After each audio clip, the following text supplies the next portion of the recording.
بسم الله الرحمن الرحيم، والحمد لله رب العالمين، القائل في كتابه المبين: سبحان الذي أسرى بعبده ليلا من المسجد الحرام إلى المسجد الأقصى الذي باركنا حوله لنريه من آياتنا إنه هو السميع البصير. صدق الله العظيم. وأصلي وأسلم ما أقبل الليل والنهار على السراج المبين سيدنا محمد وعلى آله وعثرته الأكرمين الذين قالوا ربنا الله فألبسهم سبحانه وتعالى لباس الستر في الدنيا والآخرة إلى يوم الدين. أما بعد، أيها الأحباب الكرام في كل مكان، أرحب بكم في رحاب هذه الحلقة رقم 41 في برنامج مع اللغة العربية، وفيها أتشرف أن نتوجه جميعا إلى أولى القبلتين، مسرى نبينا محمد صلى الله عليه وسلم، المسجد الأقصى المبارك. عزيزي المشاهد، كلنا يتابع بأسى وحرقة وحسرة ما يواجهه المسجد الأقصى والمقدسيون، واعترافا بمكانة الأقصى في قلب كل مسلم، وإحياء لذكرى أن يكون المسجد الأقصى في اهتمامات كل مسلم ومسلمة. ها نحن مشاهدينا الكرام نفرد هذه المساحة من البرنامج لنقرأ ما خطته أقلام المؤمنين لأقصانا الشريف. فأهمية القدس بالنسبة لنا نحن المسلمين ترتكز على جانبين: أولهما أنها المكان الذي عرج إليه المصطفى صلى الله عليه وسلم أو عرج منه إلى السماء، وثانيهما أنها كانت القبلة الأولى للصلاة قبل أن يأمر الله سبحانه وتعالى نبيه بتوجيه القبلة إلى المسجد الحرام، حيث قال تعالى: قد نرى تقلب وجهك في السماء فلنولينك قبلة ترضاها فولي وجهك شطر المسجد الحرام وحيثما كنتم فولوا وجوهكم شطره وإن الذين أوتوا الكتاب ليعلمون أنه الحق من ربهم وما الله بغافل عما يعملون. صدق الله العظيم. وفيما يأتي أو فيما يلي مشاهدينا الكرام نقدم لكم كلمات عن القدس الشريف وأجمل العبارات التي قيلت في قدسنا الحبيب. القدس أرض مباركة فيها المسجد الأقصى ثالث الحرمين الشريفين، وبها تبني الأجيال ذاكرتها. وفيما يلي كلمات عن القدس: يا قدس معذرة ومثلي ليس يعتذر، ما لي يد فيما جرى فالأمر ما أمر، وأنا ضعيف ليس لي أثر، وأنا بسيف الحرف أنتحر، وأنا اللهيب وقادت المطر، فمتى يا ترى سأستعر. يا قدس يا منارة الشرايع، يا طفلة صغيرة محروقة الأصابع، حزينة عيناك يا مدينة البتول، يا واحة مر بها الرسول، حزينة حجارة الشوارع، حزينة مآذن الجوامع. يا قدس يا مدينة تلتف بالسواد، يا قدس يا مدينة الأحزان، يا دمعة كبيرة تجول في الأجفان. مشاهدي الكرام، فاصل قصير ثم آتي بإذن الله وأقرأ عليكم ما خطه عدد من الشعراء. أولا سأستعرض لكم ما كتبه الشاعر محمد الوكيل. بعد ذلك سأقدم لكم قصيدة أخرى نفس الشاعر كتب تحت عنوان قولوا لفرعون. ثم نتوقف مع الشاعر الكبير عمر أبو ريشة. وأخيرا أيها الإخوة والأخوات نتكئ على أقوى قصيدة قرأتها عن القدس الشريف، وهي للشاعر أحمد حسن محمد، والتي جاءت تحت عنوان على خدي زيتونك دمعي حمامي. لحظات وأعود إليكم أيها الأحباب في كل مكان داخل البلد الحبيب وخارجه، خاصة في مدن فيافي وعواصم الدول، وأيضا في معسكرات اللجوء والشتات، وكذلك إلى الذين يقبعون داخل البلاد. ونخص بالتحية والشكر إلى المرابطين في فلسطين في قدسنا الحبيب. لحظات وأعود إليكم أيها الإخوة والأخوات.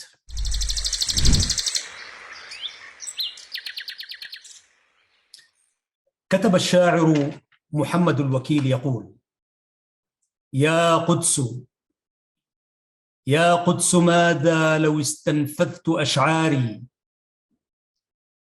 وجئت أطلب عفوا منك يا ناري. يا قدس، ماذا لو استنفذت أشعاري وجئت أطلب عفوا منك يا ناري. أتغضبين على نايات أوردتي أم تعذرين سكوتا نال مزماري. ماذا يفيد نشيد سحه قلمي، كيف النشيد بلا بارود ثواري. الشعر يا فتنة الكبرى حريق دمي، إلى متى أنت لي أحطاب أفكاري. الشعر يا فتنة الكبرى حريق دمي، إلى متى أنت لي أحطاب أفكاري. أنت الأميرة إن تقضى الحياة لنا، بعثت بالتاج في ركب بأنواري. إني خشيت ملام الله يسألني، هل هانت القدس يا ويلي من الباري. بأي شيء أجيب الله عن وهن، بأي شيء أجيب الله عن وهن، يمسي ويصبح عنوانا بأخباري.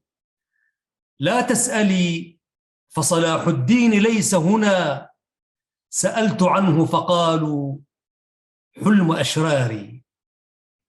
فصحت رباه هل ضاع العلا سدى، أم أنني لست أدري أين مشواري. من لجة الليل جئت القدس محتسبا أن يغسل الفجر أدراني من العار. يا قدس، هل تؤثرين الصمت زاهدة، فالوقت ليس لزهد أو لأعذار. ثوري معي ثورة البركان، نشبع من لحم العدا ودع الحرمان للجار.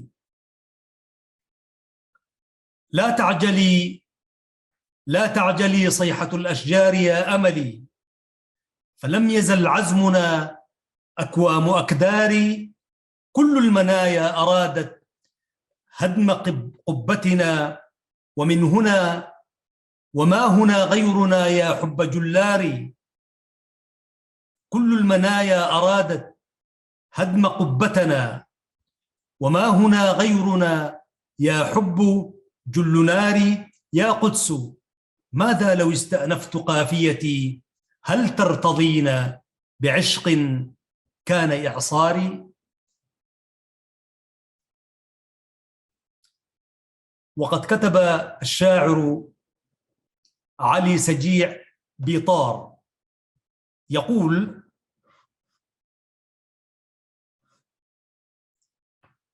يعني قصيدته جاءت تحت عنوان أم من القدس وخجلتاه من الأقصى من النقب، وخجلتاه من الأقصى إلى النقب. هل نحن يا إخوتي حقا بنو العرب، وخجلتاه من الأقصى من النقب.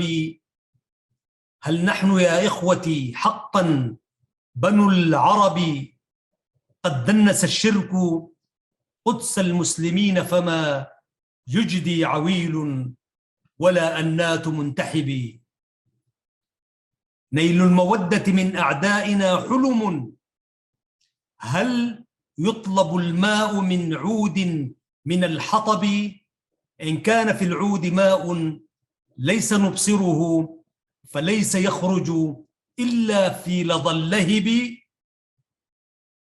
إن كان في العود ماء ليس نبصره فليس يخرج إلا في لظى اللهب. غلف قلوبهم سوداء قاسية، كم قتلوا رسلا حقدا بلا سبب. ماذا أقول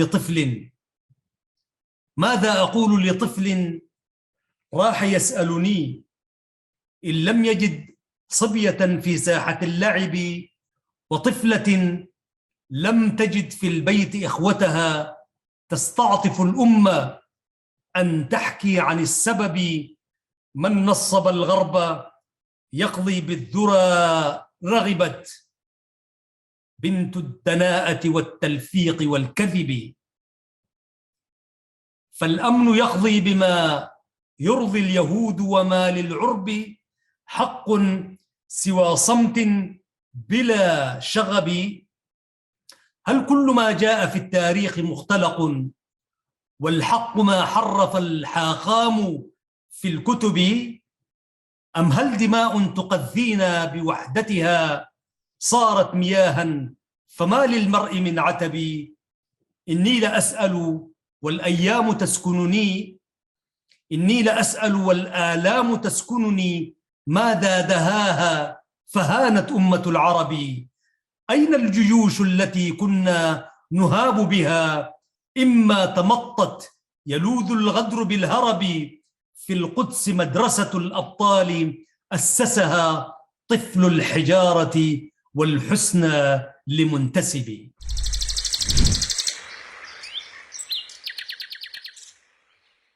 لا زلتم مشاهدينا الكرام مع حلقة في برنامج مع اللغة العربية، اليوم مع القدس الشريف شعرا وتأملات. وكتب الشاعر الكبير عمر أبو ريشة يقول: أمتي هل لك بين الأمم منبر للسيف أو للقلم؟ أمتي هل لك بين الأمم منبر للسيف أو للقلم؟ أتلقاك وطرفي مطرق خجلا من أمسك المنصرم، ويكاد الدمع يهمي عابثا ببقايا كبرياء الألم. أين دنياك التي أوحت إلي وتري كل يتيم النغم؟ أين دنياك التي أوحت إلى وتري كل يتيم النغم؟ كم تخطيت على أصدائه ملعب العز ومغنى الشمم، وتهاديت كأني ساحب مئزري فوق جباه الأنجم. أمتي كم غصة دامية خنقت نجوى علاك في فمي. أي جرح في إبائي راعف فاته الآسي فلم يلتئم. أو ما كنت إذا البغي اعتدى موجة من لهب أو من دم. كيف أقدمت أحجمت ولم تستشف الثأر ولم تنتقمي. كيف أقدمت وأحجمت ولم تستشف الثأر ولم تنتقمي. اسمعي نوح الحزانى واطربي وانظري دمع اليتامى وابتسمي. ودع القادة في أهوائها تتنافى في خسيس المغنم. ربما معتصماه انطلقت ملء أفواه البنات اليتم. لامست أسماعهم لكنها لم تلامس نخوة المعتصم.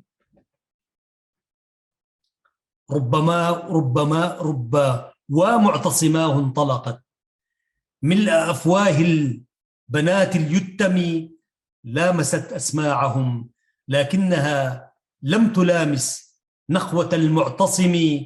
أمتي كم صنم مجدته لم يكن يحمل طهر الصنم.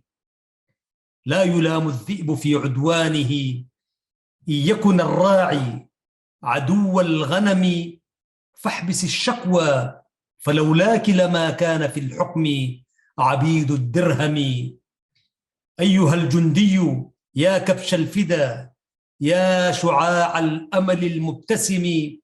ما عرفت البخل بالروح إذا طلبتها غصص المجد الظمي. بورك الجرح الذي تحمله شرفا تحت ظلال العلم. أيها الإخوة المشاهدون والمشاهدات الفضليات لبرنامج مع اللغة العربية من شبكة سلام وقناة سلام الإعلامية، نواصل معكم هذه الحلقة في برنامج مع اللغة العربية، ونتحدث شعرا عن القدس الشريف.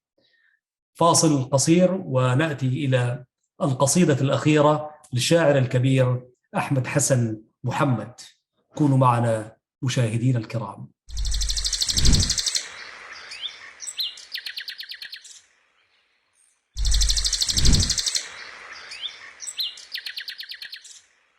وعدنا إليكم مشاهدينا الكرام مع قصيدة الشاعر الكبير أحمد حسن محمد تحت عنوان على خدي زيتونك دمعي حمامي. قطوف نبضي استوت حباتها سهرا. قطوف نبضي استوت حباتها سهرا. بطعم شوقي دنت للحرث فاعتصرا. أدمنت يا قدس في الأوراق شتل دمي فاسقي بذكراك يزهر واقطف الزهرا. تلقينني من أعالي الحزن في ورقي. تلقينني من أعالي الحزن في ورقي حرفا على صخرة من ضعفه انتحرا. معي عكاكيز حبر عشت أسندها على سطوري نولي شطرك الفكرا. والحرف حاف على شوك الخيال إذا مسته ذكراك في عز الهموم.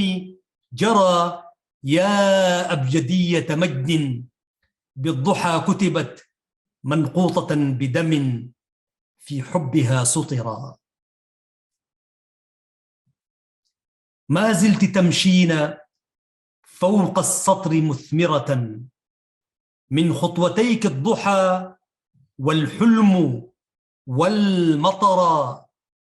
عذراء مهما ارتديت الجرح أو سرقوا من نظرتيك صباحا طالما انتظرا. يا بنت كعنان يا بنت كنعان من رحم العروبة قد نزلت في ورقي فاستعمر الصور.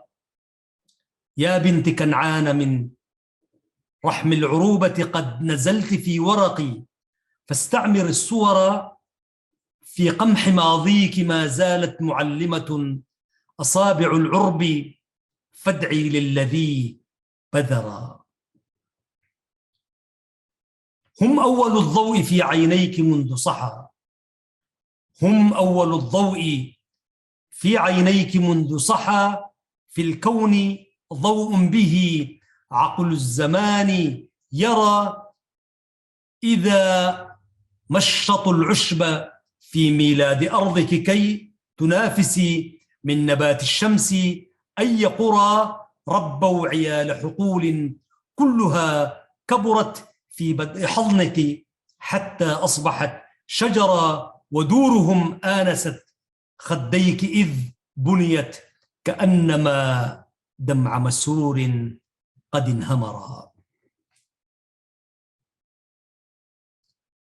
ربوا عيال حقول كلها كبرت في بدء حضنك حتى أصبحت شجرة.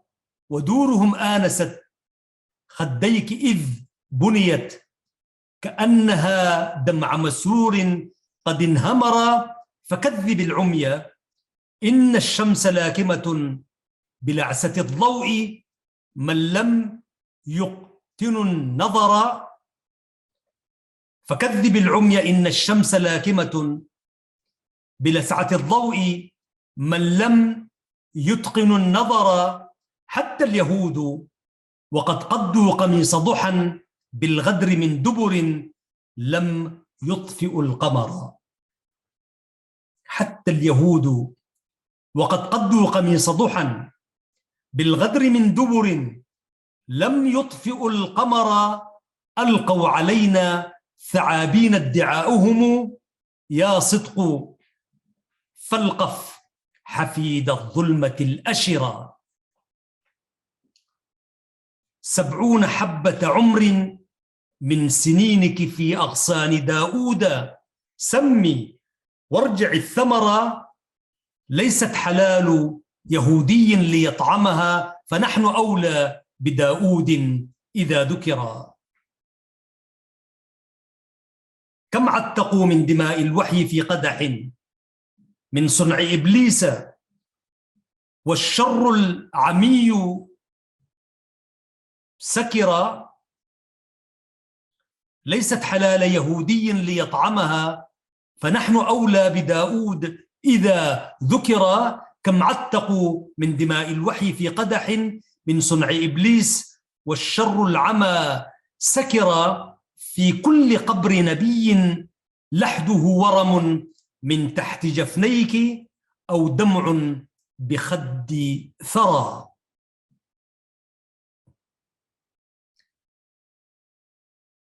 أولم تزل بشرة التاريخ محرقة من يوم أن أشعلوا في رومة الضجر. فالحقد من نسلهم والأم معصية تزوجوا نارها كي يحرقوا مرارا. فالحقد من نسلهم والأم معصية تزوجوا نارها كي يحرقوا مرارا. وأخرجوا من بيوت الله شرذمة غاضوا البياض وعقوا الضوء والمطر. وعشت يا قدس بين الفرس مرهقة وبين روما ارتدت أيامك الخطرة. وأخرجوا من بيوت الله شرذمة غاضوا البياض وعقوا الضوء والمطر. وعشت يا قدس بين الفرس مرهقة وبين روما ارتدت أيامك الخطرة. وأذن الضوء في حلق السماء فيا سبحان من صاغ بالمعراج تاج سرى. يحصي لك المسجد الأقصى عبادتنا 7 سمانا وخضر السنبل العشرة. فإن أكلنا بنوم العرب فانتظري أي يفرك جفن شمس بعد طول كرى. توضأ الآن ماء الجب علو دمي والفجر ينهض. شاء القصف أم ضجر كالغيم آت أمير المؤمنين على وقت الصلاة فقوم استمطري عمرا. توضأ الآن ماء الجب علو دمي. أبوة الضوء في قلب الهلال سقت منها الكنائس عطفا خضر الإصرى. شفى بها المسجد الأقصى الذي جرحت جدرانه بلهيب أدمن الضرر.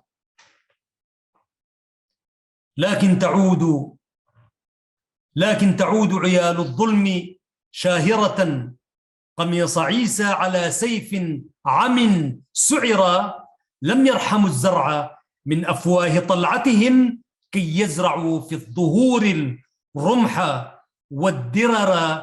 70 سنبلة في كل سنبلة 1000 قد انفطرت أرواحهم هدرا. أرى على بعد ذكرى صوت مئذنة والرمح يقطفه من حلقها خضرا. نسيت يا قدس أن الجند إن قذفوا من صلب ليل مشوا فوق الضحى حمرا. هذا سلام صليبي فقد صلبوا مقدساتي بما يرضي الذي كفر. نسيت يا قدس إن الجند إن قذفوا من صلب ليل مشوا فوق الضحى حمرا. وعادت القدس بعد الحب أرملة من الأذان تبنت عينها نهرا. لكن بها امرأة إن غسلت يدها عند الوضوء تغسل بالدعاء قرى. قالت سأبقى هنا فالخيل عائدة من جزء عما يصحي ضبحها الظفر. قالت سأبقى هنا فالخيل عائدة من جزء عما يصحي ضبحها الظفر. سأترك الباب مفتوحا أردد في سري لكي يسمعوا الإسراء والسورا. شعري مشانق للأعداء أو لجم، شعري مشانق للأعداء أو لجم، وابني يخبئ في دولابه حجرا. ومن ضلوع صلاح الدين قد خلقت حطين منجبة ذكرى لمن ذكر. ومن ضلوع صلاح الدين قد خلقت حطين منجبة ذكرى لمن ذكر. ففرح الأرض بالبنيان وانبثقت حرية الدين تروي البدو والحضر. هذا سلام من الإسلام تعرفه لو في مكان دم ماء الحقول جرى. ونام فوق الحصير الفض من وله، ونام فوق الحصير الفض من أمر. وكان يصبح أغنى الناس لو أمر. ووفد كسرى لما رأى الفاروق ملتحفا بالظل فوق سرير الرمل فانبهر. أتاك يا قدس يمشي حين خادمه على المطية يبكي عدله الفطر. عليه ثوب مشت في نسجه رقع ولو نوى لارتدى من خفه الدرر. أتاك يا قدس يمشي حين خادمه على المطية يبكي عدله الفطر. عليه ثوب مشت في نسجه رقع ولو نوى لارتدى في خفه الدرر. هذا السلام الذي خافوه فاطبخوا لنا سلاما بطعم الجرح مستعرا. ربوا على شفة التاريخ بنت دجى من كذبهم ولدت من ظلمها ذكرا. مربحا خسر أميرة أنت كم فاحت عروبتها فأغرت التاجر الخفاش والنمر. فلا تطوفي على كهان محكمة تعاشر الصمت حتى ينجبا تترى. ولا تهزي عشاش الحكم في بلد فتسقطي قمة أخرى ومؤتمرا. ولا تطوفي على كهان محكمة تعاشر الصمت حتى ينجبا تترى. ولا تهزي عشاش الحكم في بلد فتسقطي قمة أخرى ومؤتمرا. فاللوم ليس على بنت الثلوج إذا ما مشطت رأسها كي تطرد الحشرة أو نظفت ثوبها من بقعة سرحت في نسجه المتبى خزا وعطر ثرى. لوم الذي فتح الجيبين كي يدعو قمامة الغدر في جيبيه والقذر. لوم الذي فتح الجيبين كي يدعو قمامة الغدر في جيبيه والقذر، من يوم أن خطفت قطاعهم طرقي أمشي على السطر، حبري للجنون قرى تجري معي من عيال الحرب، قنبلة من فوق سطري جوعى تأكل البشر، وكلما سرت ساخت في الجروح يدي، وفي قبور وأوراق استوت حفر، وكلما سرت ساخت في الجروح دمي.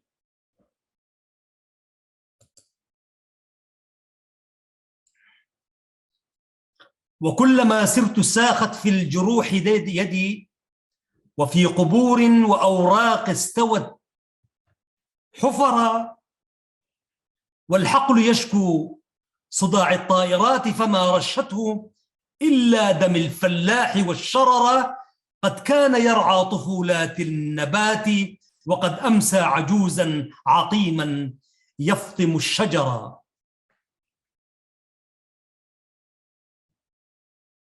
قد كان يرعى طفولات النبات وقد أمسى عجوزا عقيما يفطم الشجر، تناولوا قطف أطفال ودلو بكا من قلب يعقوب، هذا الدمع كم عصر، باعوا النبي ببخس واشتروا وطنا في بطن دبابة كم ضاجعت دولارا، ما طعمه الوطن المبتول من جثث بلغمة الغدر في صحن الدجى نسر، ما طعمه الوطن المسروق من عرب لهم ديون على كتف الظلام ترى، شاء النعيق بأن يبنوا عشاش دجى من أجل غربانهم قدامنا وورا، باعوا يغزون أطوال الشوارع في جسم البيوت كمرضى أشبعوا إبرا، ما طعمه الوطن المبتول من جثث بلقمة الغدر من صحن الدجى نسرا، ما طعمه الوطن المسروق من عرب لهم ديون على كتف الظلام ترى، شاء النعيق بأن يبنوا عشاش دجى من أجل غربانهم قدامنا وورا، باعوا يغزون أطوال الشوارع في جسم البيوت كمرضى أشبعوا إبرا، وتبلع الدور جرافاتهم وإذا شمت بها عربا لم ترحم الجدرا. تبكي البيوت على